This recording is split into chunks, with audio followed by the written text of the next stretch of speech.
And we're back. Another mini episode brought to you by Christensen Ranch Beef. They have supplied us with all of our beef products. They're the ones that get all that suet for the beef tallow. They're also the ones that have given us all this meat and bones for stock. And that's what we're going to be doing today. We're going to be making a basic roasted beef stock. So, alrighty. So the first step that we're going to, let me start over. Let me start over real fast, meatheads. There is a lot of different ways to make stock. There's a lot of different kinds of stock. Chicken stock, beef stock, vegetable stock, any kind of meat, animal, and honestly vegetables too, you can make a stock out of. And what a stock basically is boiled whatever for a long time. So you basically draw out all the nutrients and flavor of whatever you're boiling. You get a hard boil, you reduce it down to a simmer, and you can let it go. Honestly, some stocks you can let it go for a day, 24 hours. When they make pho, if you ever had pho, the stock that they make, it takes about 24 hours to make. I mean, it's a involved process. That's why it's so refined. Today, we're gonna make just a very basic roasted beef stock. We're not gonna throw any vegetables in there. We're not going to throw any kind of herbs or anything like that. It's just going to be roasted beef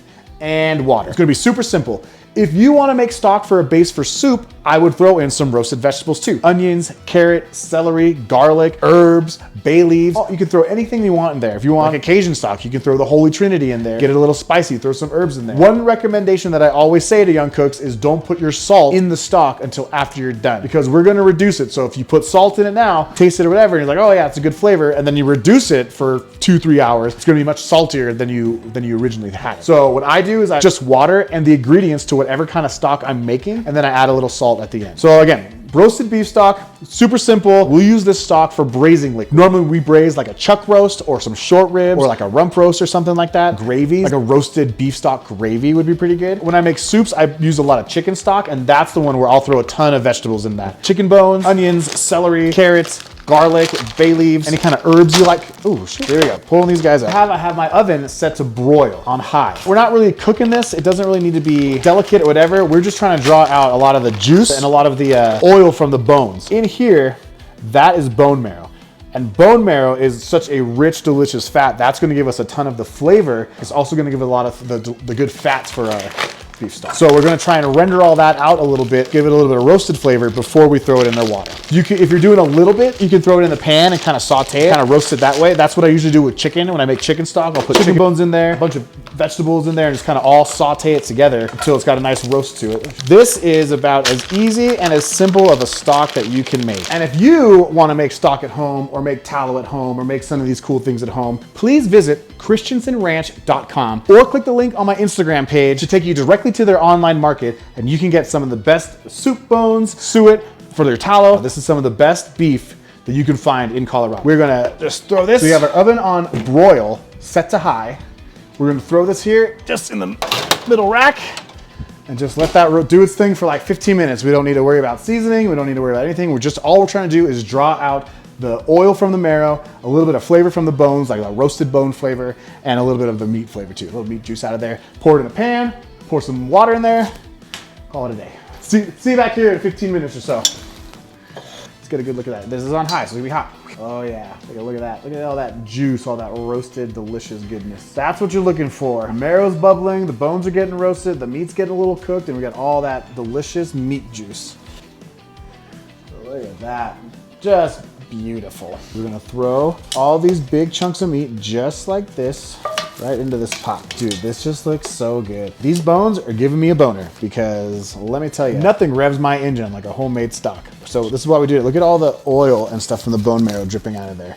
That's gonna give that stock such nice fat, such nice flavor. Look at all those sexy bones. The next step in this is we're gonna pour all this juice into our stock pot. It's not really a stock pot, it's Dutch oven, but same thing. If you're doing this in a restaurant, use a stock pot. Last thing we're gonna do is we're gonna put cold water into this. And the reason why we put cold water into it is as the cold starts to get warm, it'll start to bring out all the, it's called scum, just all the stuff that you'll see. It's like a frothy, bubbly stuff, and we'll skim that off. It'll give us a much more clean and clear beef broth. It'll get the clarity to be a little bit better.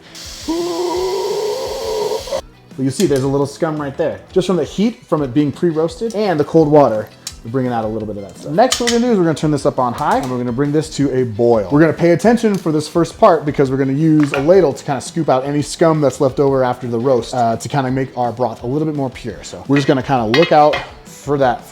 So water is just barely starting to get, like I wouldn't call it a boil, just starting to bubble. But you see this layer on top of all these little bubbles. That is the leftover scum after we've roasted it. So we're just gonna try and skim a little bit of this off the top. And basically we're just taking this out. It doesn't really affect the flavor or anything. We're just taking it out because it affects the clarity. It'll be a much more clear beef broth. And while I'm doing this, I'm just kind of circling it around to get all that scum kind of the outside of the thing, and then I use the momentum of the water. This is just really for a visual look. You don't really, I mean, if you don't care how it looks, you don't really have to do this. It's old kitchen habits die hard. Beef scum. I think there's a better name for it. I like the way that sounds. Just stir it up a little bit right here to get the scum to the sides. Just steer it up, little darling. Steer it up, little darling. Steer it up. Come on, baby. Alrighty, so we have been scooping scum and boiling meat for about 15 minutes or so. We've got almost all of it clear. This is the last little bit of scum, just kind of stay here. So again, that cold water has brought all this to the top. I've been just scooping and scraping for a while. We'll just get this last little scoop out. Rebel scum.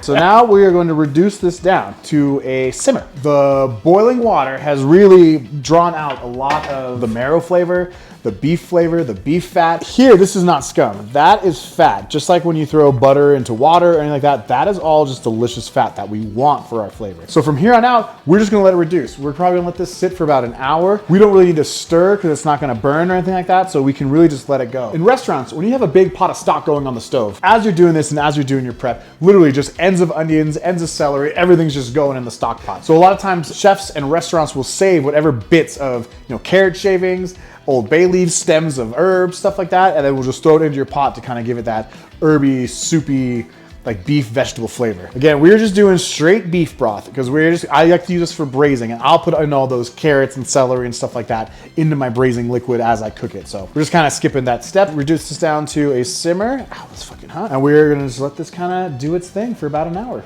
We'll check back in. All right, let's do it. All right. Okay, we have been going for about, let's say, an hour and a half or so. It's been on low, it's been reducing. You can see where we started and we reduced it down about, let's say, half an inch or so. So all that's doing is the water content is evaporating out, reducing down, and all that flavor is starting to concentrate. You could reduce this down into like jelly, basically. We're not gonna do that because we don't need like a stock like that or like a base like that. We want this for liquid for braising. So we're gonna kill the heat. And if you had tuned in for the tallow episode, last time we tried something like this, I burnt the shit out of my hand. Remember at the beginning when you showed you that bone marrow, all that bone marrow is pretty much rendered out into the stock. And all those oil things, that's all from like the marrow. Snakebite loves all this beef. And this beef has no seasonings. It's just cooked beef, boiled beef. And you could, this is good meat. You could honestly eat it if you want. You could shred it up and mix some salt in there. Have like, you know what you could do? You could shred this up and mix it with barbecue sauce. Have some like barbecue beef. But we, again, are going to save this for Snakebite because she's a good dog. She deserves a little treat every once in a while. She saved me from that rattlesnake, and a bear. My dog's gonna be so happy. We'll set that off the side and let that cool because that is hot AF. All right, next thing we're gonna do is we're gonna strain this for any sort of any little pieces of meat that's left over. Sometimes when the marrow renders out, you kind of get little chunks, kind of like not quite scum, but kind of looks like that a little bit. So you just kind of get that out. Just kind of get it. Again, this is not really gonna affect the flavor or anything. It's gonna affect the clarity. It's gonna make it a cleaner, clearer beef broth. All right, see? Just those last little bits. It's not nothing crazy. It's just, remember, we're going for clarity. Now these are quart containers. So this is, fill these two up. These will be about a half gallon of stock. Last time I tried to use a ladle, which I never do, and I burnt my hand. So we're gonna do it the way I should have done it the first time and just. One of the chefs that I had would have hated me doing this. He hated when you poured things towards yourself. He said, don't ever pour things towards yourself because you can spill it on yourself and burn yourself. I'm just a risk taker. I ain't afraid. But yeah, you probably shouldn't pour it on yourself just in case.